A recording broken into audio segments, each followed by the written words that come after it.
I must thank the organizers for this opportunity to share my ideas. And also, I like to mention a special thanks for giving me an opportunity to finally see Dr. Murthy. I mean, it's an odd place because it's a conference or a workshop of an endocrinology society, and I'm seeing him for the first time in my life. It's an honor, sir, for being part of this session. So I'll continue with this presentation of mine. I was asked that what would you like the title of your presentation be? And this is what I suggested, and the organizers kindly agreed to this. Uh, as Professor Murthy very rightly introduced in his introductory remarks, eating disorders, it's a very complex topic. There are different ways of looking at these disorders. There are different perspectives, opinions, they differ a lot. And me being talking them from perspective of addiction probably is grounded in this bias that I work at a place that is dedicated to work with people who have addictive disorders. And it happens to be one of my core areas of work, addictive disorders. So I would like to present this perspective, but to begin with, I would mention that this is one of the ways to look at these disorders, not the only or definitely not the best, but it definitely is a valid reason to look at it from this way as well. Also, I like to mention that I made a slight change to the title. I was supposed to speak, as I chose, on eating disorders as addictions. But then as I prepared my presentation, I realized that if I make the topic slightly broader, I'll be able to put across a more comprehensive set of ideas. So I introduced this term related as well there. So I'll be talking the eating disorders as well as eating related behaviors, which are not covered under eating disorders per se. Let's begin with a person, any person. I mean, let's not name him or identify the age or gender or whatever, because we don't need that. Just a few characteristics of this person from a clinical perspective. It happens that this person smoked, and the pattern of smoking is such that he craves for it. He has been smoking for maybe last 20 years, and over the years, the number of cigarettes have increased from one to begin with to maybe 2 packets per day now. Gets very uneasy, especially when he misses the morning cigarettes. Not able to regulate when smoking should not be done, the situations, maybe the extent, the amount. And despite of having a chronic cough for many years and being advised by the physician to stop smoking, he is not able to do so. Since it's a hypothetical case, incidentally, he also drinks. And again, he likes it. He craves for it. It has also increased over time. He started with one drink in a party 10 years back, and now he drinks 4 times in a week. And whenever he sits down, he kind of has to almost finish a bottle of whiskey. If he doesn't drink, he gets withdrawals, not able to regulate his drinking. And around an year back, he was diagnosed with alcoholic liver disease, but is finding hard to quit drinking. Just to add to the misery of this poor guy, he also gambles. Again, likes it, has been doing it for the last 5 years. A lot of time goes into gambling. I mean, online gambling, whenever gets a chance, goes to a casino as well, buys lottery tickets and things like that. Not able to regulate, loses a lot of money, takes loans, and continues to do so despite of incurring losses worth lakhs of rupees.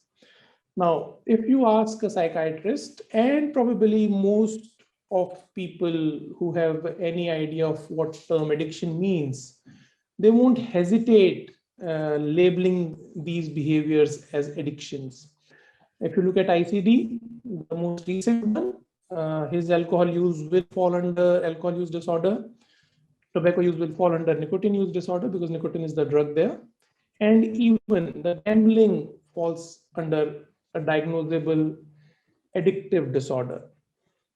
So basically what I'm trying to highlight is This person probably has addiction to smoking, addiction to alcohol, and addiction to gambling. And these are diagnosable psychiatric disorders that are there in ICD-11.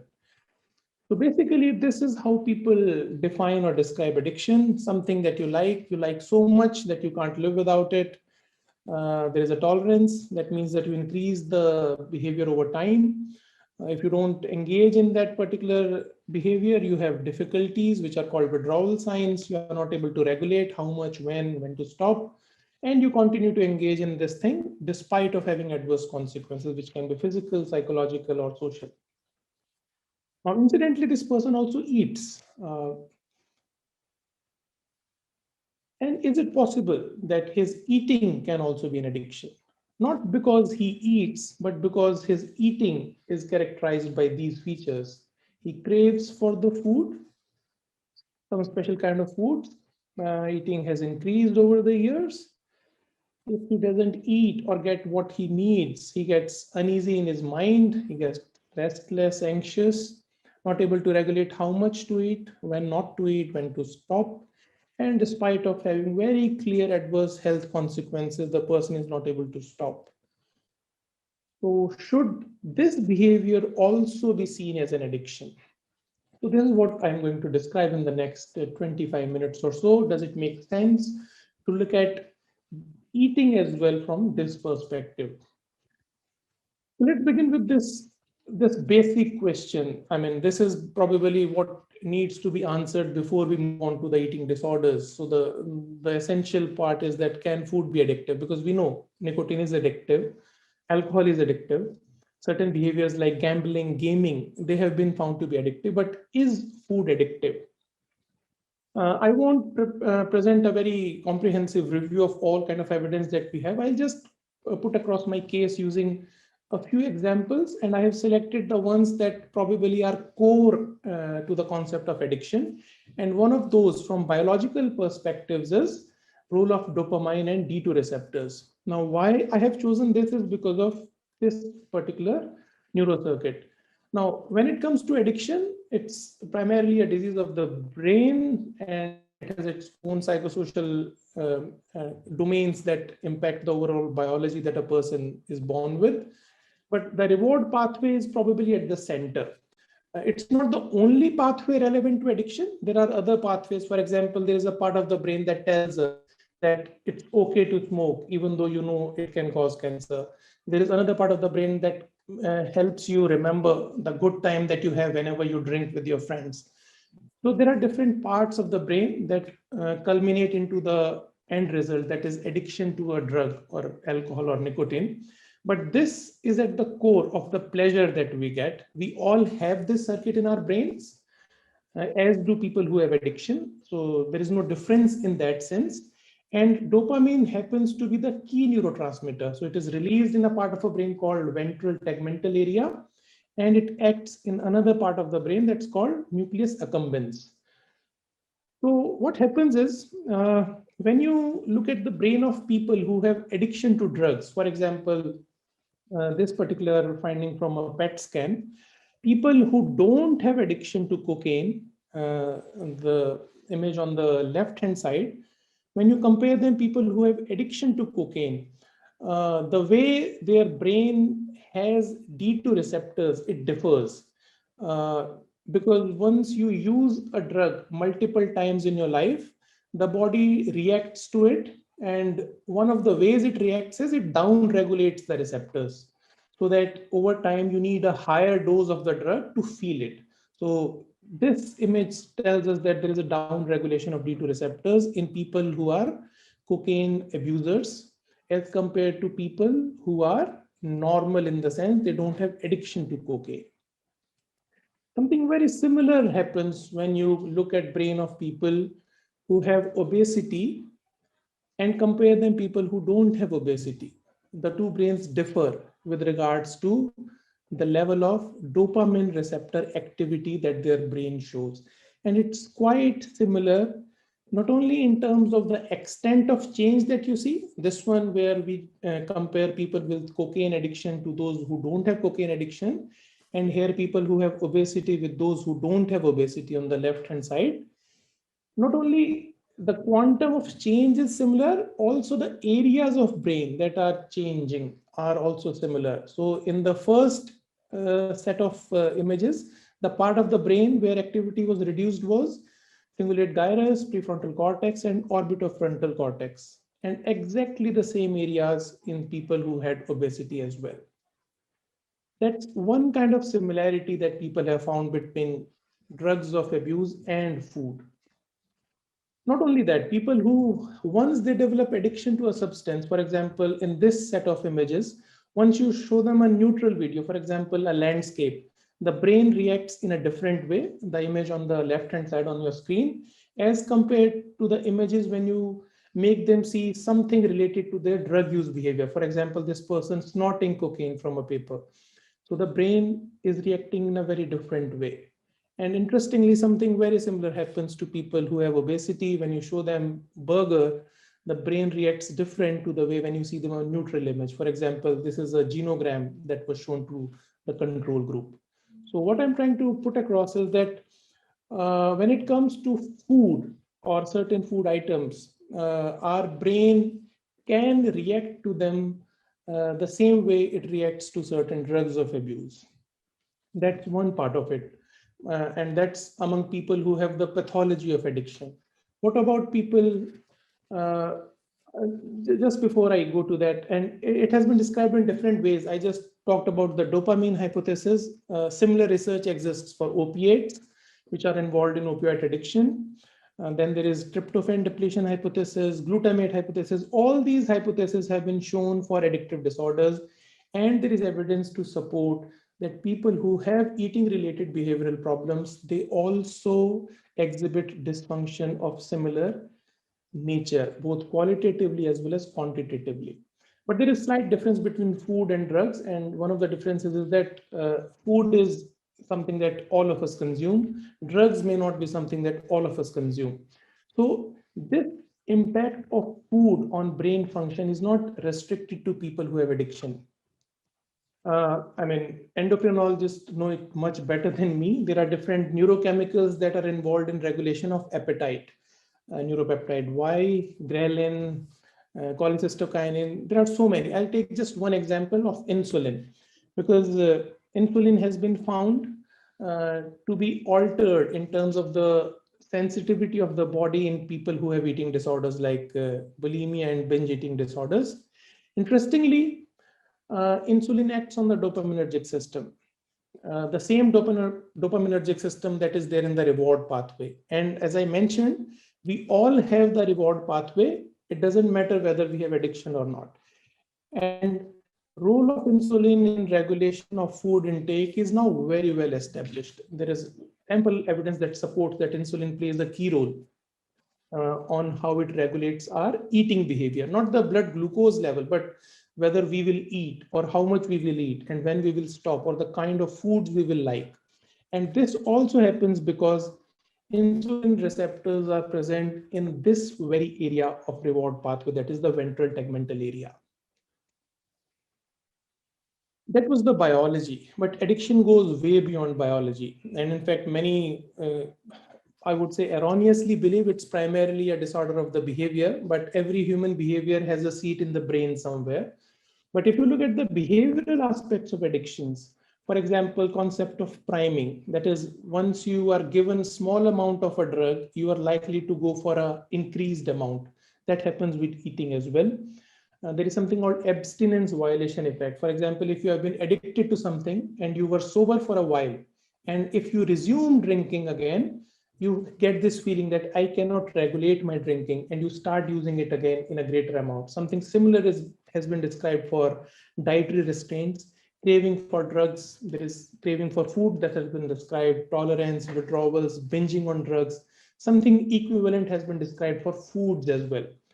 All these similarities in biology and psychosocial domains of drug use and use of food tells us that food can bring in changes in our brain, which are very similar to certain drugs that we know of. Our brain can react to food in very similar ways as it reacts to drugs. And not just the biology, even the behavior that human beings exhibit in context to certain drugs when they are addicted to them, it might be very similar when it comes to food, when they have some food related or eating related disorders.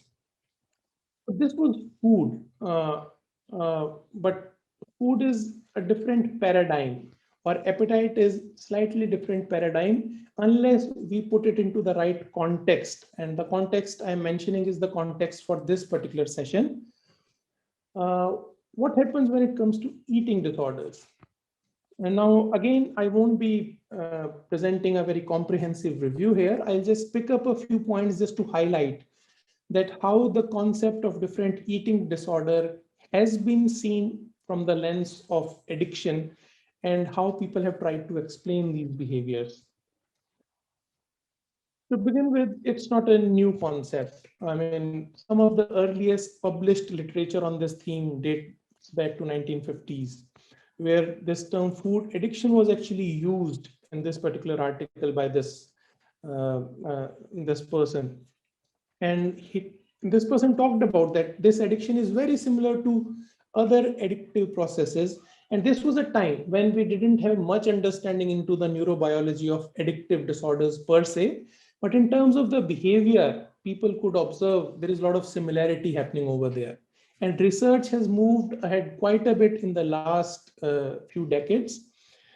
People have researched binge eating disorder, and they have found that it exhibits multiple similarities with addictive disorders. So, as there is a loss of control to use of alcohol or drugs in addiction, something similar happens with regards to food when you have binge eating disorder.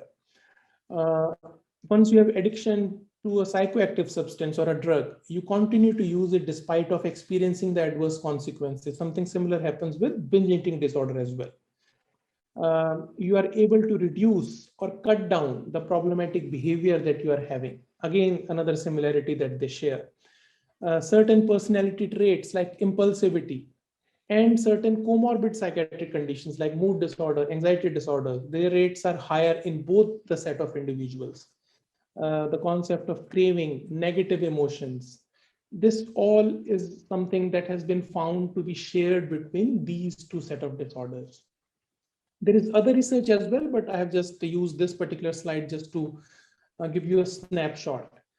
Something similar has been seen for bulimia as well. In fact, people have tried to explain bulimia as an addictive appetite model where the individual assigns a great salience to certain specific kind of foods. And since the person is not able to handle stress or interpersonal difficulties using some healthy coping mechanisms, the person can resort to excessive use of these food items, and that's how that cycle continues. Uh, so that again tells us that people have been trying to explain these behaviors as addictions. But the easy thing that these researchers had was that these people were excessively eating, both the binge eating disorder people as well as people who had bulimia. So it was easier to explain that yes, since you are consuming a food item, you can believe and hypothesize that food is addictive. That's why these people are engaging in it. But what about another eating disorder where people try not to eat? That's anorexia nervosa. So is it also an addictive disorder? Uh, yes, people have said that as well. In fact, if you look at the literature, people who have tried to identify eating disorders as addictive disorders, anorexia nervosa was probably the first one to be seen from that lens. And it's slightly counterintuitive, but I'll try to explain how that works.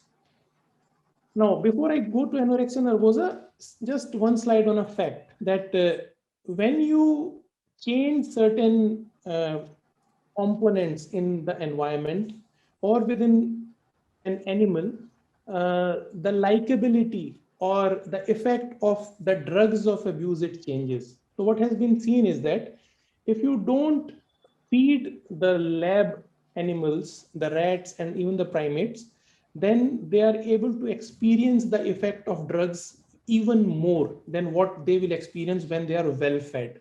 So probably what it tells is that if you have not eaten well, you are likely to feel the high of a drug even more.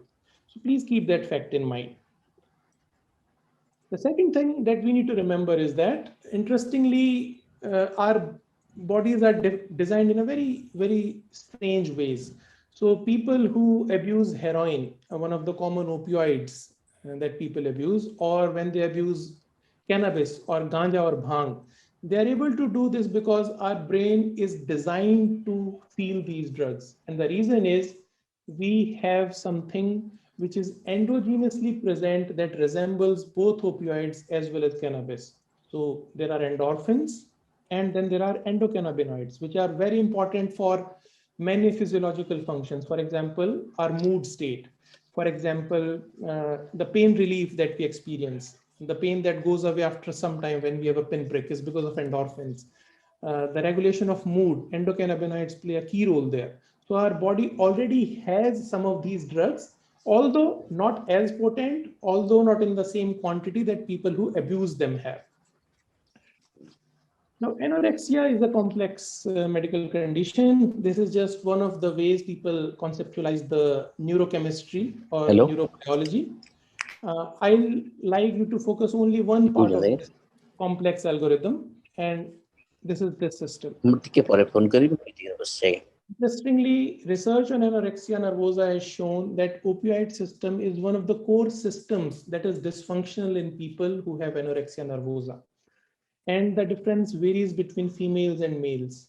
That also explains why females are more prone to have anorexia nervosa, because their brains are designed in a way that they are not able to experience the endogenously produced endorphins and enkephalins. And once they reach a stage where their blood glucose levels are low, or they are starving, or they are moving towards starving, the opioids are able to act better. And this is how people conceptualize that even in people who have anorexia nervosa, the component of addiction lies in the fact that since a energy deficit or a glucose deficit state will make you feel better, you engage in that repetitive behavior of avoiding foods. A bit complex, but yes. But it again is backed up by biology, because these opioid receptors are also present in the same part of the brain that we just saw a few slides earlier, that's called the reward pathway. So there is a biological possibility, and people have tried to explain it. Now, having mentioned all these dimensions of food as being addictive in nature, and probably even eating disorders being conceptualized or seen as addictive disorders, what is the current take if you look at the literature? The I won't use the word problem, but the concern is that there is not a unitary approach, and the diversity is enormous, and it makes it very difficult to make a sense in which direction the research is heading. For example, there are two schools of thought. The first group of researchers, they believe that all eating disorders are addictive disorders, while there is another set who claims that some of them are addictive disorders, the others are not.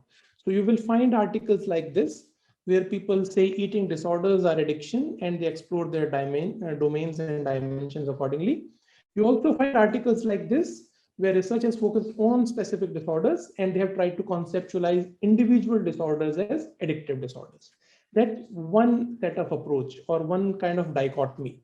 The second approach says that eating disorders are not actually addictive disorders. It so happens that there is a subset of people who have eating disorder who happen to have food addiction as well. And some of the manifestations of eating disorders are guided by this food addiction. So you will find that there is literature, probably the most enormous one in terms of quantity, that conceptualizes food addiction as something that is comorbidly present as a separate condition in people who have eating disorder. Another set of researchers, they believe that food addiction is one of the component causes of multifactorial etiopathogenesis of eating disorders. And they say that it's addiction to certain kind of food, for example, sugar addiction, which plays a role in eating disorders and obesity. So that's another way of looking at this issue. And finally, the most complex one is that it's not just a single yes or no kind of a situation. It's actually a spectrum we are talking about. So one extreme end, there are people who are passively overeating. They just eat, not because they are addicted, but they eat because of some reasons which doesn't they are not able to explain the motives behind it. And then there is other extreme where people are eating excessively because they have food addiction, and there is a whole set of possibilities that can lie in between. And according to this concept, if you look at certain eating related behaviors, for example, obesity, so this model will say that there are different kind of patients with obesity. The first set is those where food addiction is the disease and obesity is a consequence. So they see that obesity is not the problem, obesity is the consequence, the problem is the food addiction. There are other subset of people who have obesity where food addiction is one of the contributors. So there are, say, 10 factors that contribute to obesity, and obesity is the problem, but food addiction is a cause. The third approach is that these two are two separate medical disorders and they run in parallel with each other. Some people who have obesity, they also have food addiction, others they don't. And finally, the fourth set of researchers, they tend to believe that it's actually obesity that's the primary brain disorder. Food addiction is just one of the symptom complex or one of the clinical feature of obesity. So this kind of puts it all together that although people look at this concept from the perspective of addiction, but even then, the conceptualization of eating disorders and eating related behaviors can be very diverse, from being the cause to being just one of the clinical features. And just to sum it up, this is the final take that some group of people have who still are not sure whether food addiction exists as a concept or not. So there is a lot of literature on that as well. People have tried to debate that how can you call something that everybody is engaging in as addictive in nature. And there is a lot of criticism for this point of view, but this again is grounded in some evidence. So we need to keep that in mind as well. So now I move to the last maybe 3 or 4 minutes of my presentation. Having highlighted these complexities and this heterogeneity, do we need to wait and we need to wait for the final answer before we can kind of define the implications? Probably not. Maybe for some of them, but not for the others. So this concept is important because first, it has very important policy, economics, and political implications. I mean, I hope you would be familiar with both these images. Those who are not, the one on the right is about a beverage that people like to consume. The one on the left is also about a beverage that many people like to consume. But they are being regulated very differently. If you look at them from biochemical perspective, they just provide pure calories. There is no nutritional value. Yes, people find pleasure.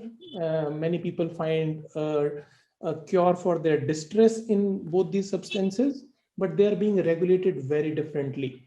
But if sugar is considered as an addictive substance, the bottle on the right will also be regulated in a very different way. There is a movement towards that in certain countries where people have started labeling the sugar content and giving red, orange, and those green labels to those.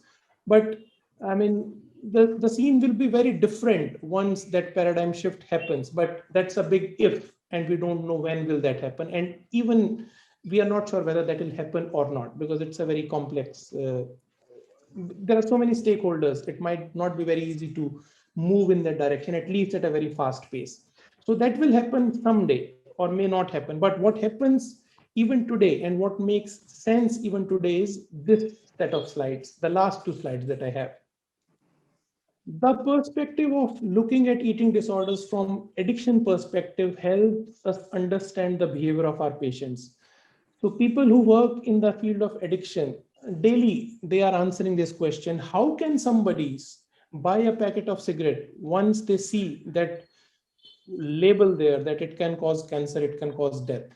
So that is a question that addiction science can help us understand, that how can a person engage in a eating behavior that could be detrimental to their own health?